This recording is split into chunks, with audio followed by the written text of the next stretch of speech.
আসসালামু আলাইকুম প্রিয় খামারি ভাই বোনেরা, কেমন আছেন সবাই? আজকে আপনাদের দেখাবো 40 থেকে 50 ডিমের একটা সেমি অটো ইনকিউবেটর মেশিন। যারা বাসাবাড়ি ছাদে অল্প কিছু হাঁস মুরগি কোয়েল পাখি লালন পালন করেন, তাদের জন্য আমাদের এই 40 থেকে 50 ডিমের ইনকিউবেটর মেশিনটি হবে একদম পারফেক্ট সলিউশন। এটাতে আপনি খুব সহজে 40টা থেকে 50টা ডিম বসিয়ে ফুটিয়ে আপনার ছোট খামারটা একটু বড় করতে পারবেন। আর এটা হ্যাচিং রেট আলহামদুলিল্লাহ খুবই ভালো। আমরা কন্ট্রোলার হিসাবে 3001 মডেল টেম্পারেচার কন্ট্রোলার ব্যবহার করছি। খুবই ভালো মানের কন্ট্রোলার ব্যবহার করা হয়েছে। আর আমাদের যদি কাজের কোয়ালিটিটা দেখেন, আমরা খুবই পরিপাটি এবং সুন্দরভাবে ইনকিউবেটর মেশিনটা তৈরি করার চেষ্টা করছি। জানি না কতটুকু করতে পারছি, তারপরেও দেখে মনে হচ্ছে যে সর্বোচ্চ কোয়ালিটি মেনটেন হয়েছে, যেহেতু ছোট্ট ইনকিউবেটর মেশিন। আর এটাতে কেন ভালো হ্যাচিং রেট আসে, আমরা ভালো মানের একটা ডিসি ফ্যান ব্যবহার করছি, যেটা সব দিকে সমান টেম্পারেচারটা সরিয়ে নিয়ে আসে।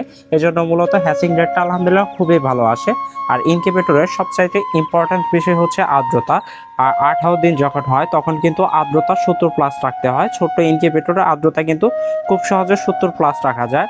আর আমরা আরেকটা গুরুত্বপূর্ণ কাজ করছি, সেটা হচ্ছে ইনকিউবেটরের ঢাকনা বারবার খুললে কিন্তু আপনার আর্দ্রতা নষ্ট হয়। এজন্য ঢাকনার উপরে এরকম একটা গ্লাস দিয়ে দিছি, এজন্য ঢাকনা বারবার খোলাখুলি করা লাগে না, যার কারণে হ্যাচিং রেটটা একদম পারফেক্ট আসে। যাদের এরকম ইনকিউবেটর মেশিন প্রয়োজন, তারা চাইলে মাত্র 1350 টাকা দিয়ে আমাদের এই ছোট্ট ইনকিউবেটর মেশিনটা সংগ্রহ করতে পারেন।